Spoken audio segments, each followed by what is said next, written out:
Welcome to a Dr. Gideon Fell mystery, where reason battles shadows and every echo hides a secret waiting to be unmasked.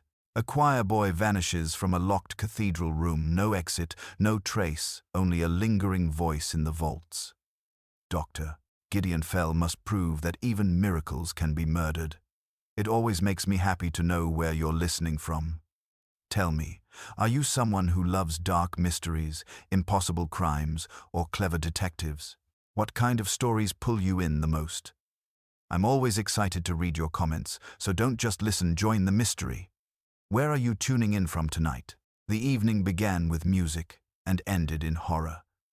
It was Simeon's Eve, a bitter night of December fog, when the great grey cathedral of Greystone closed its doors after evensong. Through the drifting haze, one could see the choir boys hurrying across the cobbles like little ghosts, clutching their cassocks against the chill. The organ still murmured faintly within one last dying chord that shuddered and faded into silence. At precisely 7:15, the verger, old Treadgold, counted the boys as they filed through the cloisters toward the robing room. 20 entered. 19 emerged. At first, no one noticed. There was laughter, chatter, the stamping of boots. The lamps flickered under the dripping arches, throwing yellow pools of light onto the wet flagstones.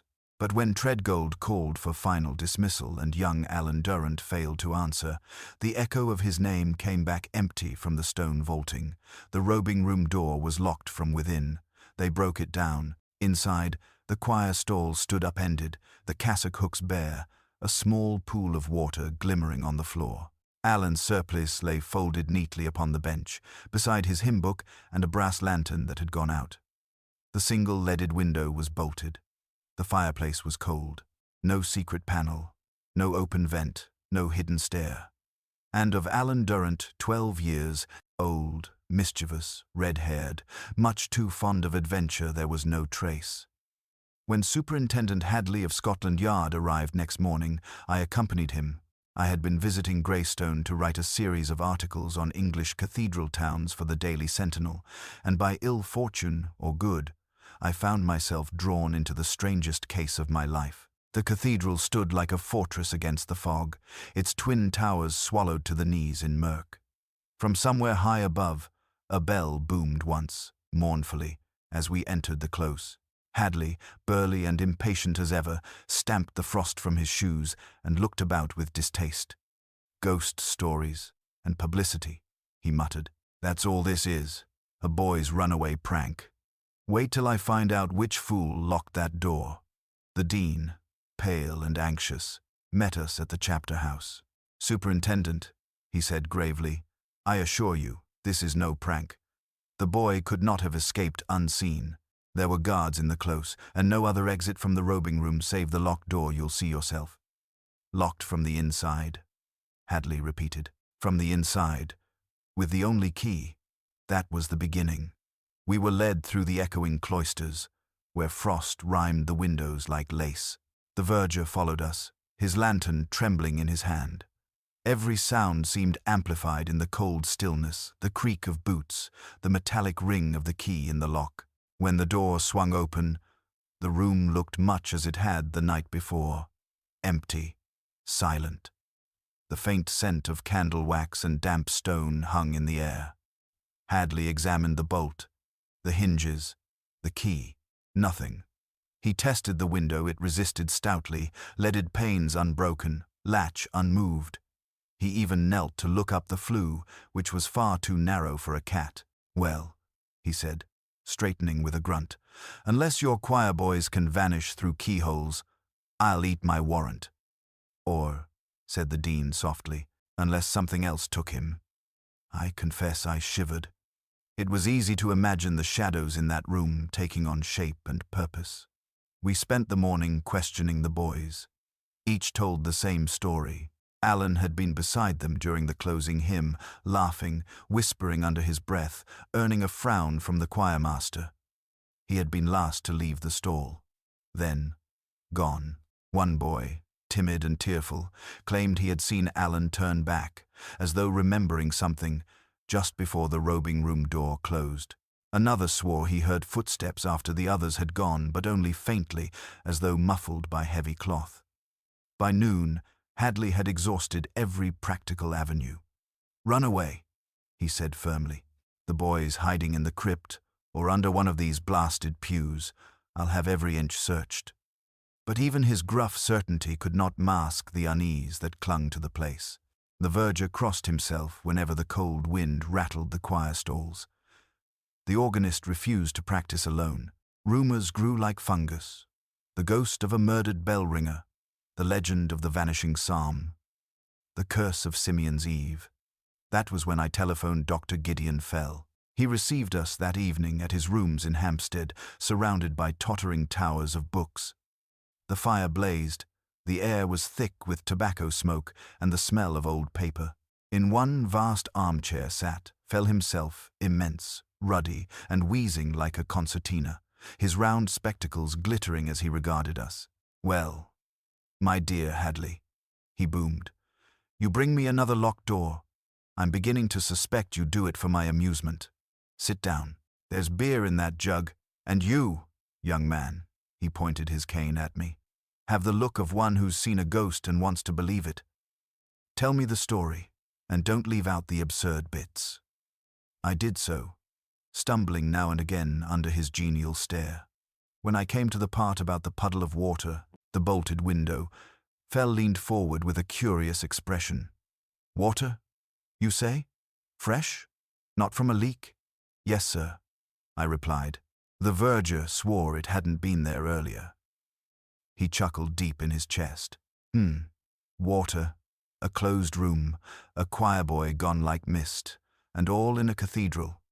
I've heard stranger things, though few that sound more promising." Hadley groaned. "You mean to tell me this isn't nonsense?" "My dear fellow," said Fell, eyes twinkling, "it's magnificent nonsense. Which is to say, perfect sense seen from the wrong end of the telescope. You say there was no way out. Then there must have been one. Only we're too civilized to recognize it." He heaved himself up, took his cane, and stood by the fire, a vast silhouette against the glow. "Let's go down tomorrow. I've a fancy to see this robing room. And remember, gentlemen, no ghost ever yet locked a door behind him." He laughed, and the sound filled the study like rolling thunder. The following morning dawned in a pewter light, the kind that turns even cheerful stone into mausoleum grey.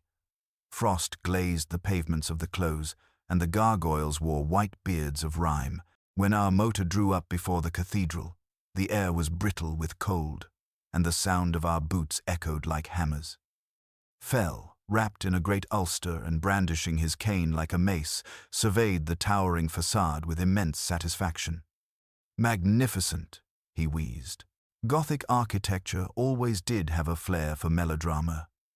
These arches don't just keep out the weather, they terrify the devil into keeping his distance." Hadley grunted. "I'd rather terrify a small boy into showing his face again. Let's get on with it." We were met by Dean Wainwright, looking a decade older since the previous night. His lips trembled when he spoke. "Dr. Fell, Superintendent, thank you for coming. There's been something more." He led us through the cloisters, our breath clouding in the air, until we reached the robing room once again. It was just as I remembered, except for one new detail. Upon the stone floor lay a single choirboy's shoe, damp to the touch. "It wasn't here yesterday," Hadley muttered, frowning. "Indeed not," said the dean. "Treadgold swears the place was untouched since your inspection. He found it this morning, just there by the window. And look," he pointed to the sill. Upon the leaded glass, faint streaks of condensation had formed, as though someone had breathed upon it from the inside. Fell examined the shoe, turning it ponderously in his hands. "Size 4, he murmured. "Wet sole. Mud, not water. Curious. Mud inside a locked room, when outside the ground's frozen hard." He peered closer, puffing like a steam engine. "Ah, a flake of candle grease on the heel. That tells a tale, though we're not ready to hear it yet." Hadley rolled his eyes, but said nothing. We spent the next hour retracing every detail of the scene. Fell, despite his bulk, moved with surprising delicacy, sniffing, peering, tapping at the walls. At one point he dropped to his knees before the hearth and thrust his cane up the flue, grunting as flakes of soot rained down. "No false chimney, no exit there." He turned to Hadley. "You see, my dear fellow, when a disappearance is too thorough, it suggests not movement but illusion. Meaning that sometimes," said Fell, "what vanishes never left at all." We questioned the verger once more. His wrinkled hands shook as he clutched his lantern. "I locked the door myself, sir," he insisted. "The key never left my belt. I swear it on my soul." "Then," said Fell, "your soul's in no danger. It's your memory we'll examine." Treadgold blinked in confusion. Fell smiled gently, his voice suddenly soft. "You saw the boy last. What did he do?" He was singing, sir." The last line, the hymn. Then he said something queer. "Queer?" The verger swallowed. He said, "I'll fetch the echo." I thought he meant his lantern light or some such nonsense. Then he was gone. Fell's eyes gleamed behind his spectacles. "I'll fetch the echo," he repeated, almost to himself. "Ha! Now that's a phrase worth keeping." As we left the robing room, the afternoon bells began their slow, solemn peal. The sound swelled through the nave, rich and mournful. In that instant, I thought I heard another note beneath it, a high, thin sound, like a child's voice calling faintly from the vaulting above. Hadley froze, listening.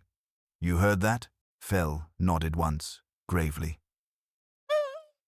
"Yes," he said, "and I think our vanished choirboy just sang his first encore." The sound faded as quickly as it had come, leaving only the great bells booming above us like the heartbeat of some enormous creature. Hadley barked an order to the verger to check the bell tower at once, but Fell held up his cane. "No need to rush, Superintendent. Sound plays strange tricks in stone halls. Before you go chasing echoes, let's see what those echoes are trying to tell us." We moved through the nave, our footsteps hollow on the marble flags. The faint mist of incense hung in the air, mingling with the cold breath of the winter wind that slid through the joints of the ancient doors. Light poured through the stained glass windows in dusty beams, painting the fog with saintly colors. Fell paused halfway down the aisle, his round face turned upward, listening. "You see, Hadley," he murmured, "a cathedral is a theater of illusions. Every whisper ricochets. Every candle trembles to a different rhythm. The man who built this place understood how to make sound lie. And if sound can deceive, so can sight." "Doctor," I ventured, "you think the voice wasn't real?" "Oh, it was real enough," Fell said, eyes glinting. "But what we heard may not have come from where we think. That's the beauty of acoustics in an enclosed vault. One can make a man seem to sing from the heavens while standing behind a pillar." Hadley made a noise, halfway between a sigh and a growl. "You're suggesting someone's hiding in the church now? After 3 full searches?" "Not hiding," Fell replied softly. "Performing." We reached the choir stalls. There, on the carved oak rail, a faint smear of candle grease gleamed under Fell's hand lens. "Again that trace," he muttered. "And look, wax splashed where it should not be, on the outer edge. Someone moved through here with a lit taper after the others had gone." The dean had followed us, his face pale as parchment. "But the doors were locked, Doctor. Every entrance, every gate. There's no possible way anyone could have entered without our knowing." "That," said Fell, "is precisely what delights me. No possible way usually means one way we've not yet considered." We followed him into the north transept, where a spiral stair led up to the organ loft. The air grew colder as we climbed, each step groaning beneath our weight. At the top, we found the massive pipes gleaming like organ metal spears. A faint scent of smoke lingered. Fell bent low beside the console. "Here again," he whispered. "Candle grease and a patch of soot. Someone used a lantern here and recently." He turned, eyes sharp behind his spectacles. "Hadley, if you'd be so good, stand at the stall below. and speak in an ordinary tone." Hadley frowned, but obeyed, his voice echoing faintly from below. "Testing. Superintendent Hadley, can you hear me?" The reply reached us not from the nave, but from the far end of the loft itself, carried by some trick of resonance. Fell's face lit with triumph. "Ha! There's your echo. A perfect ghost's voice, born of stone and geometry." He straightened, wheezing with satisfaction. "Gentlemen, our choir boy may not have fetched an echo, he may have become one. The question is, who taught him how?" At that moment, the verger's frantic footsteps sounded from below. "Dr. Fell, Superintendent, come quickly." We hurried down, the cold cutting through our coats. In the vestry, a small crowd had gathered around a wooden chest. The dean's trembling hand lifted its lid. Inside, neatly folded beneath a layer of hymn sheets, lay Alan Durrant's other shoe and a torn scrap of his surplice, stained faintly red at the edge. Hadley cursed under his breath. Fell only nodded gravely, his joviality fading. "So," he murmured. "The stage grows darker, and the curtain rises on Act 2. Let us hope our little ghost hasn't sung his final note."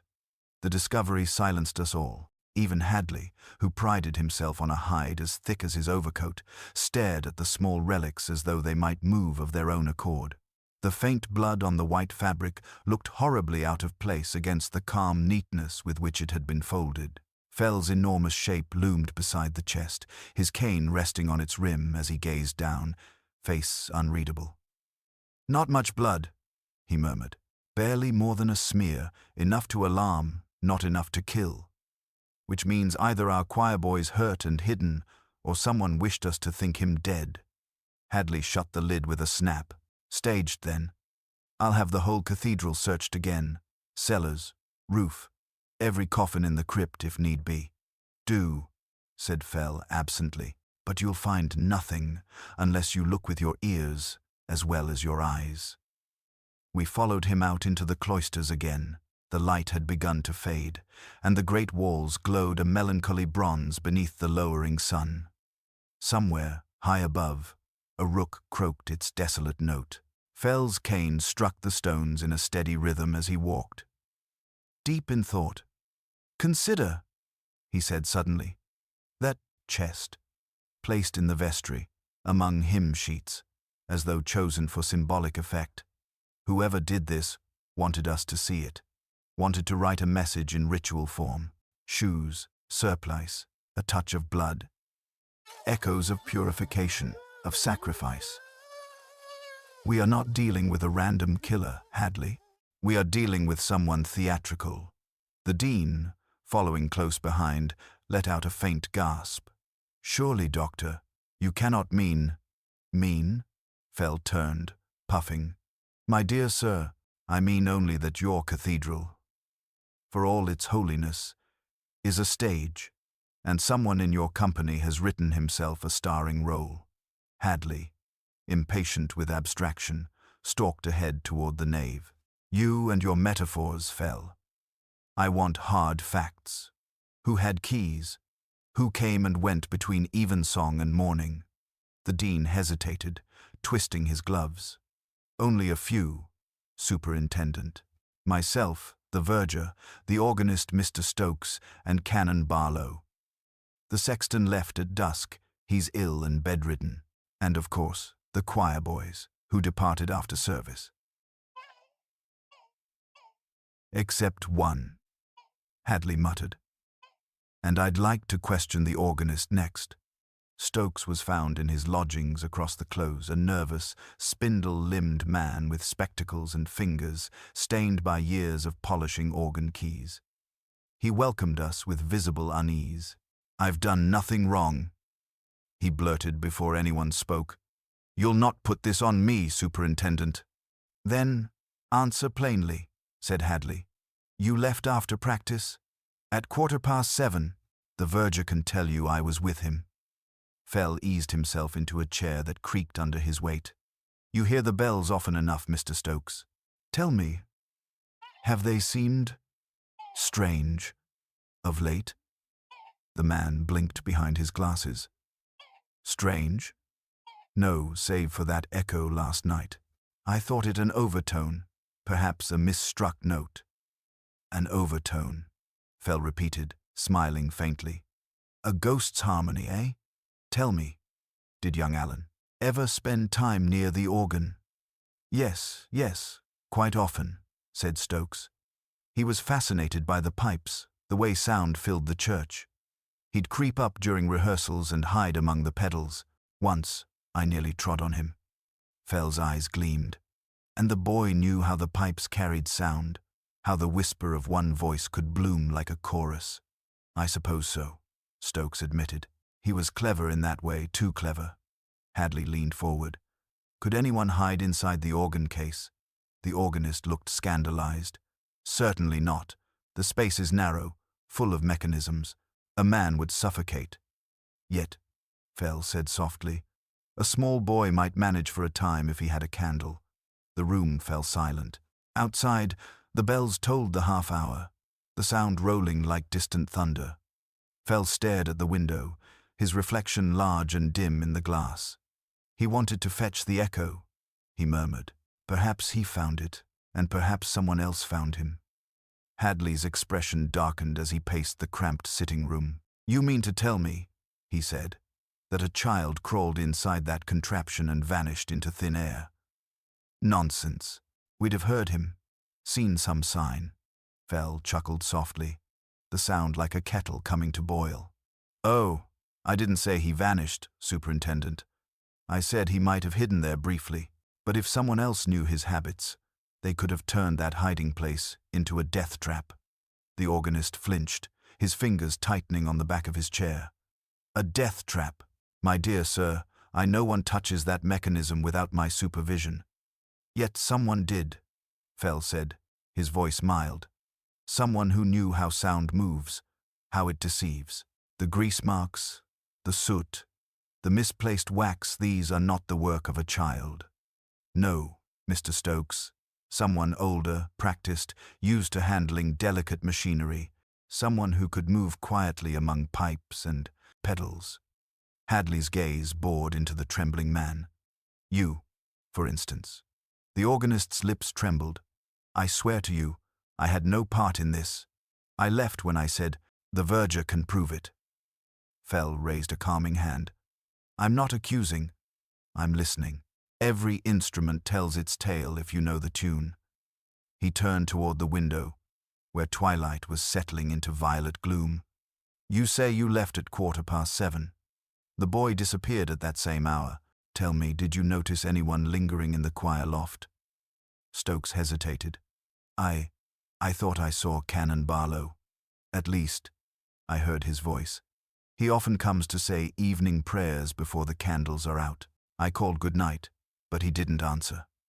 Interesting, murmured Fell. Did his voice seem near or far? Far, said Stokes after a pause, as though it came from the aisle below, but the echoes played tricks. It might have been anywhere. We left the house shortly afterward, the frost biting at our faces as the cathedral bells struck 6. Fell was silent as we walked through the close, his enormous shape hunched and thoughtful. Finally, he stopped beneath one of the stone arches and leaned heavily on his cane. Hadley, he said in a low voice. You've met Canon Barlow before? Twice. A quiet fellow, grey hair, spectacles, mild as milk. Ah, the dangerous kind, the ones who hide a furnace under frost. Fell's eyes gleamed through the mist. He knew the boy well? Every choir member, Hadley said. He taught them scripture and supervised attendance. Why? Because, Fell said, we have now 2 interesting facts. A man heard but not seen, and a boy who loved echoes. One of them understood the cathedral's acoustics too well. I wonder if that knowledge was shared or silenced. As we passed through the cloisters, a door creaked open behind us. Canon Barlow himself emerged, lantern in hand. His thin face looked almost luminous in the light. Gentlemen, he said with gentle surprise. Out walking in the dark, are you? I was about to lock the side passage. Hadley's manner was brisk. Canon, may we have a word? The missing choir boy, Alan Durant. You were here last night, I believe. Barlow nodded gravely. I was, indeed. A sorrowful business. I prayed for the boy's safe return. And after your prayers, Fell said softly, you remained near the choir stalls. The canon looked faintly puzzled. For a few minutes, I thought I heard singing. I assumed one of the lads had lingered, but when I went to look, there was no one there.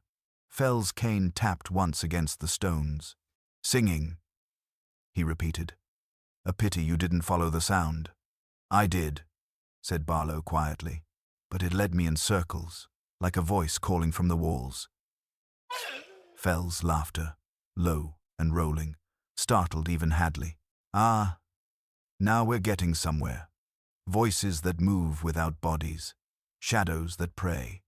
Superintendent, tomorrow we'll test the cathedral's ghosts, and I fancy we'll find them built of wood, brass, and very human malice. The following morning dawned beneath a low, iron sky, and the entire close seemed to breathe frost.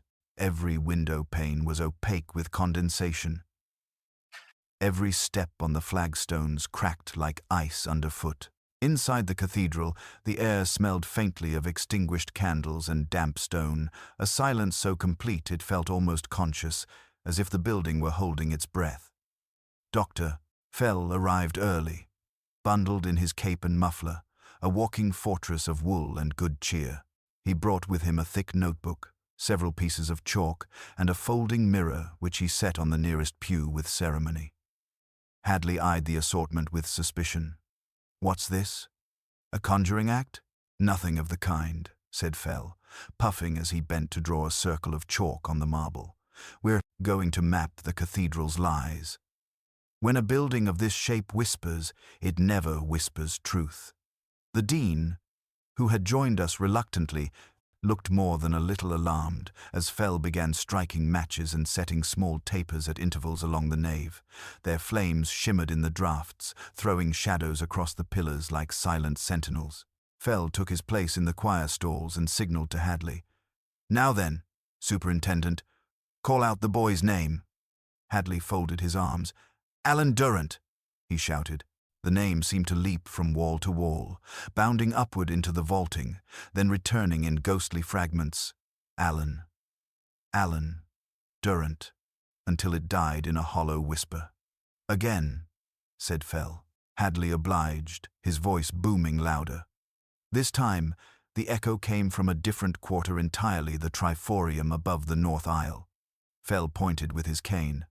There, that's where the sound appears to live. But note the time it takes to return. Sound here doesn't reflect, it travels. The difference is crucial. He moved the mirror, angling it toward the loft. You see, my dear Hadley, the pipework and vault form a corridor of resonance. A whisper at the right pitch seems to drift, even ascend.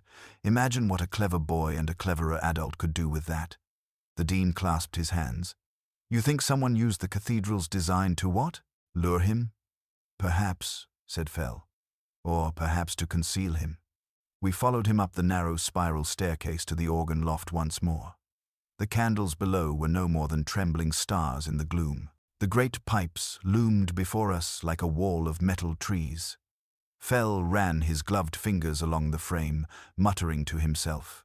Then, quite suddenly, his hand stopped. Hadley, he said softly, bring your torch. Behind the lowest pipes, half concealed by a false panel, was a narrow cavity no wider than a child's shoulders. Cobwebs hung thick as gauze, but beneath them lay a small shape, a leather-bound hymn book, its edges blackened with soot.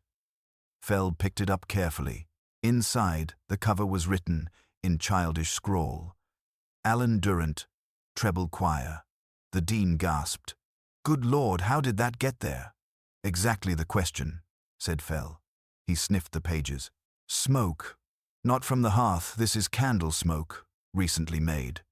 Which means someone placed it here after the disappearance. Hadley leaned in, frowning. A message? Or a mistake? Fell smiled grimly. When criminals make mistakes, Superintendent, they're usually deliberate ones designed to fool us into believing them human. But this is a whisper from the machinery itself. Someone wanted us to think the boy's ghost haunts the pipes. He closed the hymn book and looked down into the shadowed nave. But ghosts don't choose their stages. Men do. Hadley's jaw tightened. Then you're saying the killer is one of them, one of the cathedral staff? Not saying, Fell replied, pocketing the hymn book. Merely listening. And what the echoes tell me, Hadley, is that our murderer can't resist his own performance. He'll strike again because every showman craves an encore. By the following evening, the entire town buzzed with rumor.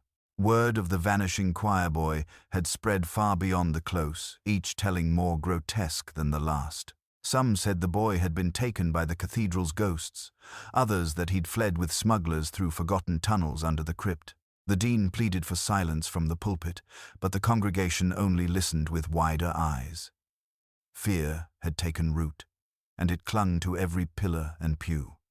Fell, however, seemed to thrive in it. That afternoon, he had shut himself in the chapter library, surrounded by dusty architectural blueprints and crumbling maintenance ledgers. Every so often, a wheezing chuckle escaped through at the door, followed by the scrape of a chair and the booming fall of his cane.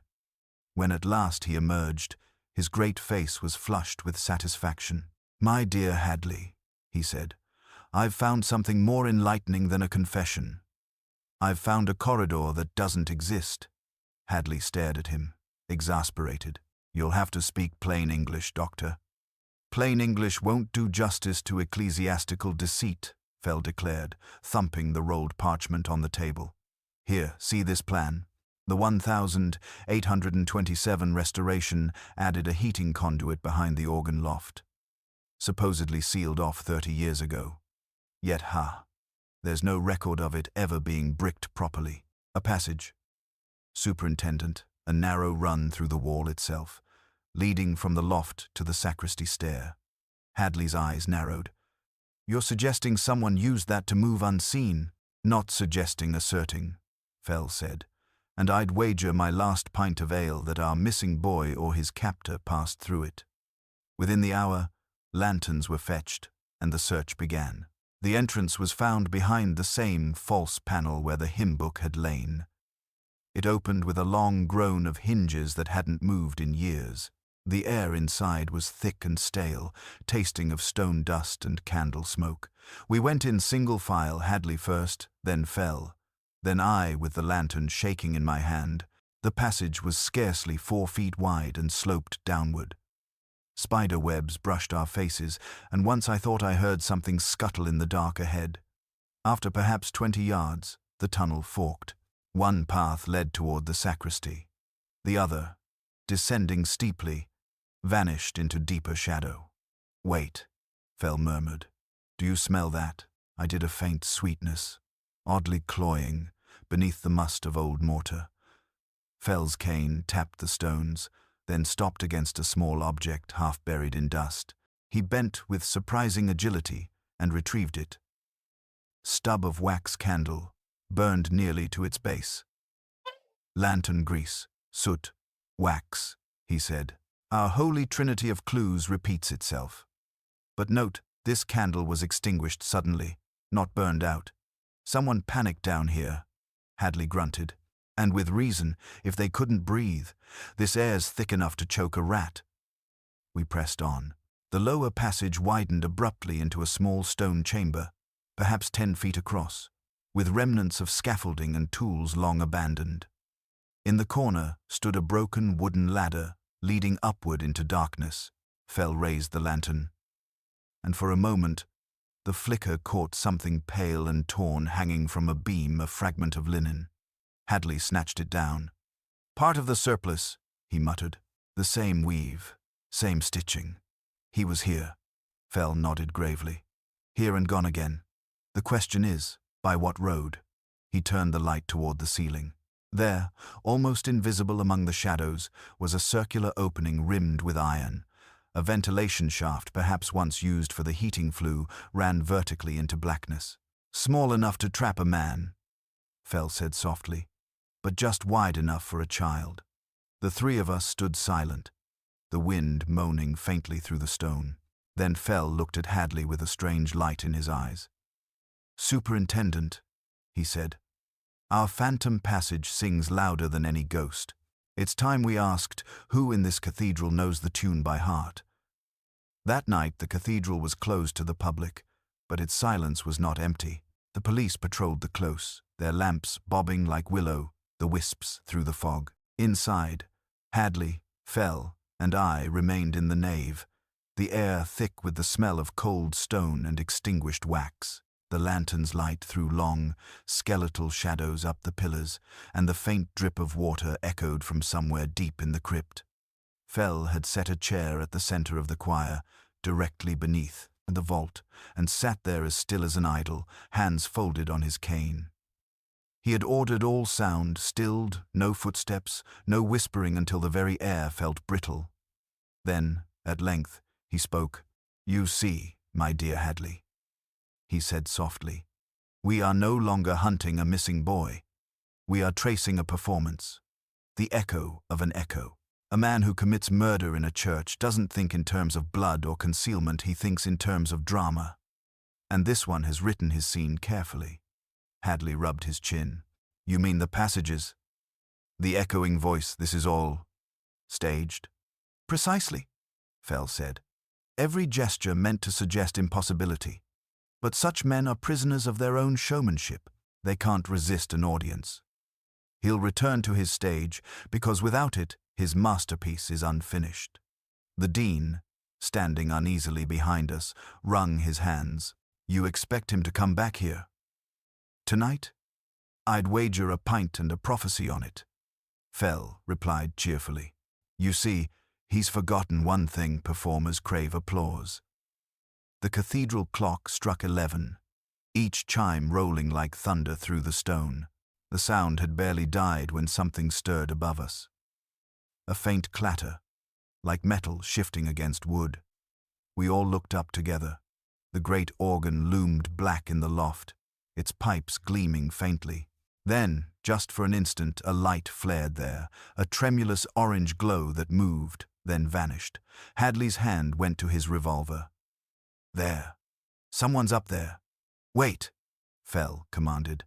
His voice, though soft, carried through the nave like a cannon shot. "Let him believe he's alone. Let the show play out." The light reappeared, swaying through the pipes. Then came a sound, a single, pure note from the organ, so soft it could have been a breath. Another followed. Then another, until a strange, wavering melody filled the air, rising and falling like the voice of a child. The dean crossed himself. "It's Alan's voice," he whispered. "It's him singing again." Fell shook his head slowly. "No, it's someone using his voice." He rose, vast and silent, and gestured to Hadley to follow. We climbed the winding stair to the loft, our footsteps drowned by the haunting music. As we reached the top, the light flickered again between the pipes. Fell motioned for darkness. Hadley doused the lantern. For a moment, the only illumination came from the faint glow of a single candle far within the organ's maze. A figure moved tall, cloaked in the robes of a clergyman. The face, half lit, was unmistakable. Canon Barlow. He was bent over the console, his thin hands trembling as he played, and from somewhere within the pipework came that eerie, boyish treble, echoing his melody like a ghostly duet. Hadley stepped forward. "Barlow, in the name of the law!" The canon whirled, his eyes wide, almost luminous. For a heartbeat, he looked not fearful but exalted. Then, with a cry that turned to a strangled gasp, he stumbled backward into the shadows. Something metallic crashed. The candle toppled. Fell lunged forward, bellowing, "Mind the drop!" But it was too late.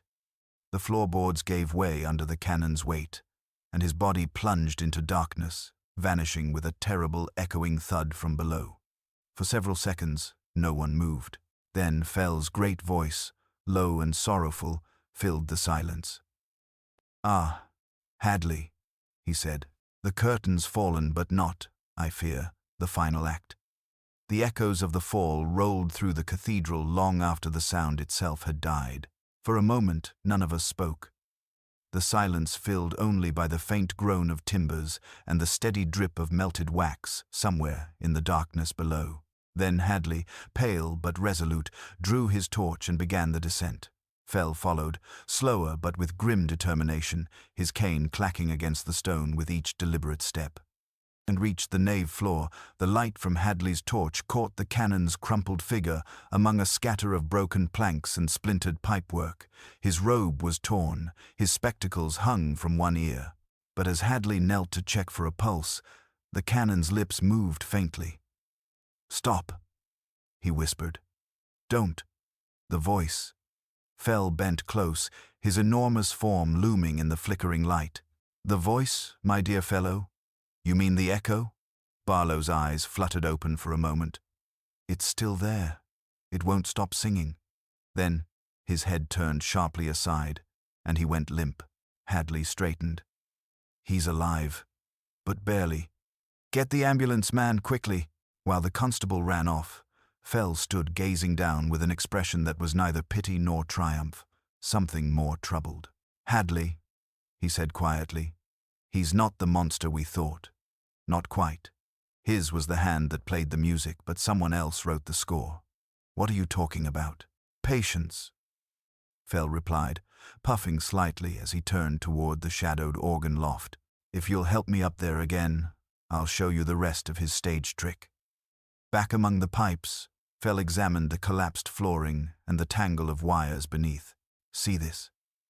he murmured, tracing the thin threads that ran from the console into the maze of metal tubes. A simple electrical relay, ingenious in its simplicity.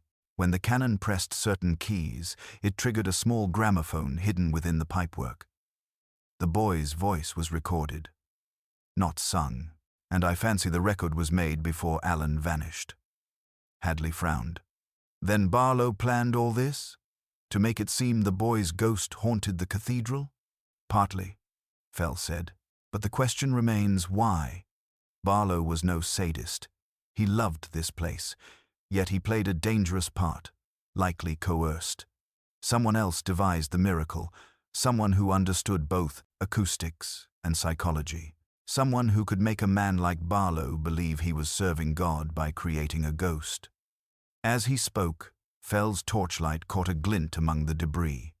A small brass disc, half buried under dust. He picked it up carefully. "The gramophone record," he said, "and look at the label Sanctus A. Durant. Treble. Recorded at Simeon's, March of last year." Hadley swore under his breath. So the canon had the boy record his voice, then used it later. But what about the boy himself? Fell's gaze turned downward, toward the faint square of light where the hidden passage lay. "Ah, that's the riddle, isn't it? If Alan was the echo, someone must have silenced him before the music began." Moments later, the constable returned, announcing that the canon had been carried to the infirmary. Fell nodded grimly. "Good. Let's hope he lives long enough to confess, though I doubt he'll know much beyond his own guilt." He shuffled to the edge of the loft, looking out over the dark nave. "Hadley," he said, voice low, "when the light flared just now, I noticed something peculiar. The second candle, the one on the left rail, was not lit by Barlow at all. It burned from the start." Hadley frowned. "Meaning? Meaning someone else was here before us?" Fell said softly. "Watching, waiting, and if I'm not mistaken, that someone is still close by. Somewhere in the cathedral's vastness." A single note of the organ sounded again. Soft, deliberate, and entirely human. The single note trembled into silence, and in that pause every stone in the cathedral seemed to lean forward to listen. Hadley's hand tightened on my sleeve. I could feel the jump of his pulse. Somewhere in the dark, far or near, who could say? A scuff of leather whispered against wood. Dr. Fell, huge and motionless at the edge of the loft, lifted one finger for patience. He stood thus a full 20 seconds, head cocked, eyes gleaming behind the round spectacles, as though he saw not darkness but the skeleton of the building laid bare. Then he breathed out, very softly, and his voice drifted like pipe smoke. "Now, my dear Hadley, we shall reverse the illusion. You will descend to the nave and place a constable at each transept door and the west entrance. No one leaves. I shall remain here and conduct a very small service for a very small congregation. And you," he turned his head the fraction of an inch toward me, "will do exactly as I tell you. Even if the floor seems to melt beneath your feet, you won't fall. I promise you the trap belongs to somebody else." It was a kind of relief to move. We crept down the stair and, once on the nave floor, Hadley sprang into brusque efficiency. In another minute, his men were stationed, their lamps hooded, their faces pale moons in the gloom. Fell had not followed. He was still above, somewhere among the black ranks of pipes. There was a faint click, a scratch, and then the barest rustle of a gramophone needle finding the groove. The boy's treble trembled again, no melody this time, but a simple sustained vowel, the O of a chant, made to hover like a breath against the stone. It bounced from vault to triforium and seemed to come from everywhere and nowhere, like a prayer that had grown lost. "Good Lord," I whispered, "he's using the same trick." "Not quite the same," said Hadley quietly. "Listen to the timing, and where it lands." I strained to hear. The note did not come back where I expected. 5 paces to my left, a pillar took it and handed it along like a conspirator. Fell was steering the echo down the nave. "Why?" I breathed. "Because he's herding someone," Hadley said grimly. "And I think I know to which pen." The voice thinned, climbed, and slid into silence. For 3 heartbeats, there was nothing. Then, a panel, somewhere cracked against stone. The sound small, but unmistakable.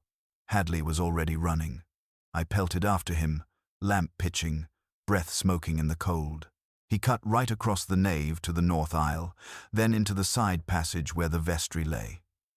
At first I saw no one. The passage was a throat of dark, with the vestry door a square of darker shade at the end. Then my lamp found a smear of pale on the floor wax.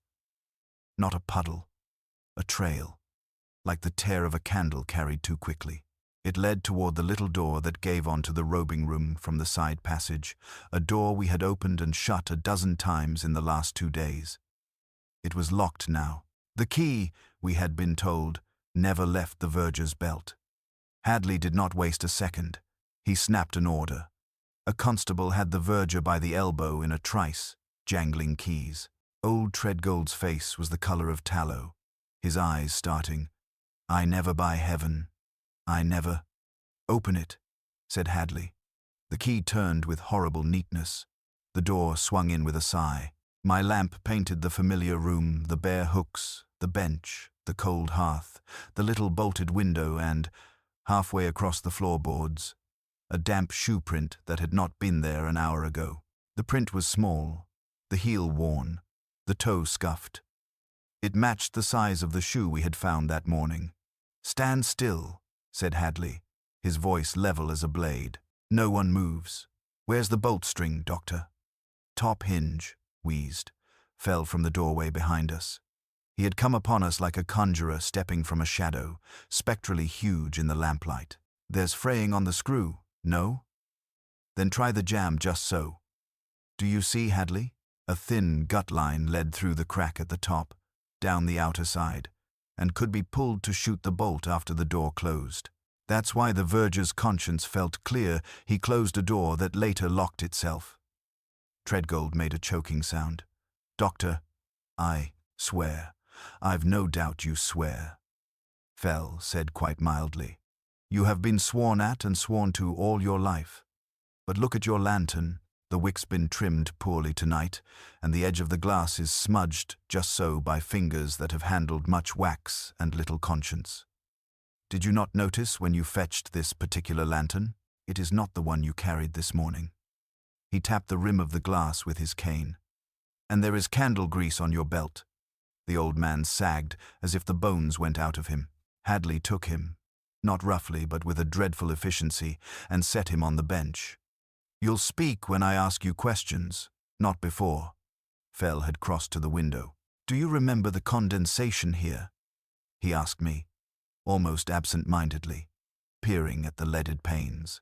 A breath from inside, we thought, when the room had been locked since the night before, an impossibility which conveniently appears when there is a spare key we do not know about and a path we have not yet discovered. But the breath was not human, my boy. It was the breath of warm air from a flue. He ran his big palm along the sill, then dropped to his knees with a thud that made the floor complain. The cane's ferrule prodded the baseboard. "Hadley, if you'll indulge a fat man and pry here, no, with the blade sideways, yes there." The board came away with a crack. Behind it, in the wall's thickness, a rectangular void gaped. It was not large, 2 bricks high and 4 across, but it led inward. And as Fell thrust his hand inside, there came a draught, faint but unmistakable, warm as a sigh against the knuckles in that gelid room. "The old heating," he murmured. "The conduit that our plans mention, and no mason ever wholly destroyed. It runs, though choked and narrow, all the way under the transept to the scaffolding chamber. A fine place for echoes. A finer for mischief." He squinted into the gap. "And, just here, look, boy, a rag of white caught on a nail." He drew it out. The fragment, grimy and frayed, was of the same linen as the surplice. He passed this way, or was dragged. The verger made a sound like a man swallowing glass. "I never touched, I found the shoe, I only put." "You only put what you were told to put," said Fell gently. "You only opened what you were told to open. You only trembled when the whisper told you to tremble." "Who told you to tremble, Treadgold?" The old man clapped both hands over his mouth. Hadley's patience snapped. "Enough. Who was in here tonight?" "There was someone." The verger's eyes were wet and furious at once. "You'll hang me either way," he said hoarsely. "But I won't hang alone." It was Mr. Stokes. Silence fell like a dropped curtain. The name was hideous in the quiet. I thought of the nervous hands over the organ keys, the spectacles, the mild air of panic. Fell only sighed as if some inward balance he carried had tilted just as expected. He did not look triumphant. He looked mournful and, perhaps, a little tired. "Bring him," said Hadley. But there was no need to send. The man appeared in the doorway, as if conjured, hair disordered, eyes glittering behind the lenses. He looked from the opened baseboard to the shoe print, to the verger. Then, astonishingly, he smiled. "So you found my tunnel," he said softly. And the cannon fell through the floor. Dear me, he never had a head for architecture.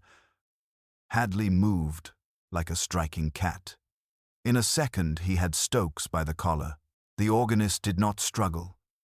He stood very straight and very calm, and his voice acquired that peculiar dryness you sometimes hear from people who have rehearsed their lines in private. "Before you say anything clever," Hadley snapped, "understand this. If the boy's dead, you're done." Stokes's eyelids flickered. "Then you'd better hope he isn't," he said. "Is he?" I cried, before I could stop myself. The organist looked past me, not unkindly. "He is where voices go when they're not wanted. He is where echoes are born." Fell's cane came down, softly, once, on the boards. "Enough poetics," he said. "We're not your audience, Mr. Stokes. We're your critics. You used the gramophone to give your ghost a throat. You used the conduit to give it lungs. You used a string bolt to write nonsense on a locked door. You placed the shoe, the scrap, the hymn book, because you understand that a cathedral feeds on symbols. You made a sacrifice and fed the building, and then pretended to be surprised when it sang." Something in Stokes's mouth quivered. For the first time, a crack showed in the composure. "I did nothing alone," he said with sudden heat. "You blind ox, do you think I could manage the boy and the passage and the canon and the old fool all by myself? I wrote the score. Someone else conducted." He promised. The words stopped, chopped off inside his teeth as though he had bitten them to blood. "Promised what?" Hadley's voice was too soft. "Promised that the cathedral would be mine," Stokes whispered. "Promised the old order would go, that modern music would come, that—" He shook his head violently, as if wrenching out a splinter. "No, I won't." "Then you'll show us," said Fell briskly, as though proposing a parlor game. "You will accompany me on a small walk. Bring the lamp, boy. Superintendent, keep him between you and the wall. Treadgold, you may come too. You've served one master long enough. Serve truth for 5 minutes, and you may yet sleep in your own bed again." We went into the passage behind the baseboard, the same stale breath of warmed air sighing past our cheeks, the same taste of mortar and old dust. It was narrower than the other run we had followed. Once or twice the brick snagged my coat. But it was straight, and soon it opened into the small stone chamber with the broken ladder, the circular iron mouth of the shaft glimmering above like a black penny. Fell raised the lamp and peered up. "Here," he said, "is where a child could be lifted or could climb. Here is where a candle would choke him. Here is where your conscience, Mr.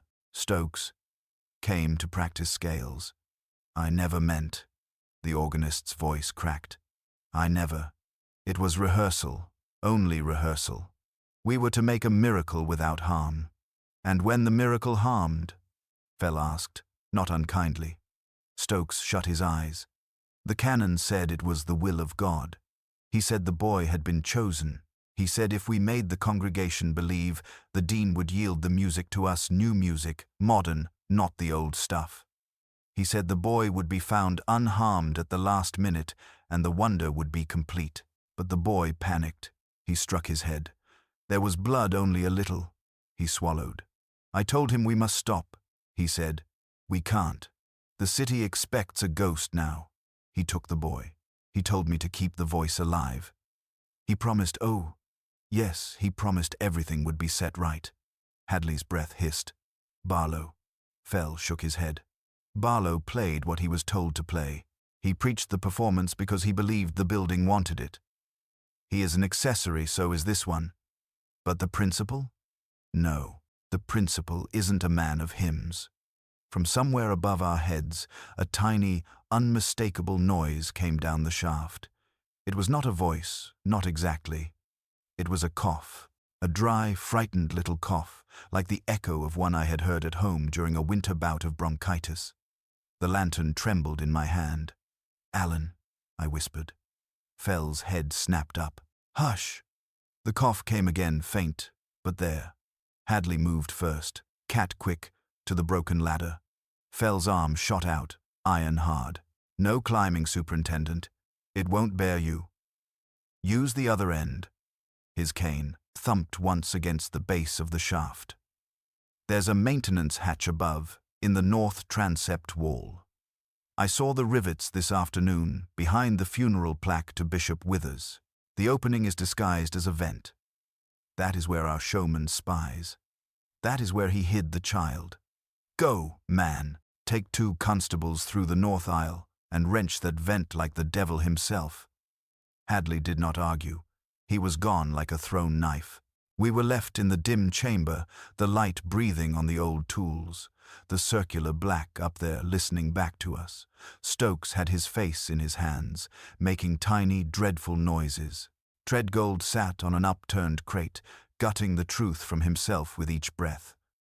Fell stood with his head bowed, the lamp lifting his mass into a shape out of legend.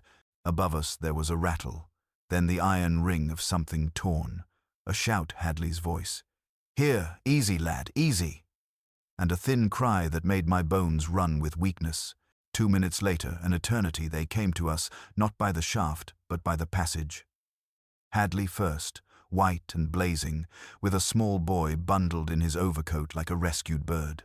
Alan's face was filthy and streaked. His red hair stuck in points. His eyes were fever-bright, but alive, wonderfully alive. He blinked at the light and then at us and then, very simply, began to cry. Fell took him with such gentleness you would not have believed those hands could lift a tankard, let alone a man. "There," he said, the big voice a whisper. "There, my lad." The echoes fetched. Hadley had Stokes against the wall with a look that could have cracked granite. "You'll answer for this," he said. "You and every man who told you to sing." Stokes did not answer. His eyes were on the floor, his mouth slack, some string inside him cut. Fell, with the boy close under his arm, turned to me. "Take him to the Dean's house. Hot water, blankets, whatever Mrs. Dean can contrive. And tell the Dean he must not preach for a fortnight. I want his breath unspent for our little symposium tomorrow." "Tomorrow," I echoed. "Tomorrow," he boomed, and the old thunder came back. In the choir stalls, before the chapter, the choir, the verger, the canon if he lives, and the gentleman who thought he could direct the voice of God with a length of wire and a handful of wax. We'll give him the applause he craves, the clapping of handcuffs. As we filed out, boy, warm and shivering against me, the lamplight running the walls like water. I looked back once. Fell stood in the little chamber, a vast shadow edged with gold, one hand lifted as though in benediction. "You'll have your encore," he said softly to the stones, "but it will be in prose." And somewhere far above, the organ's pipes took a breath and were silent.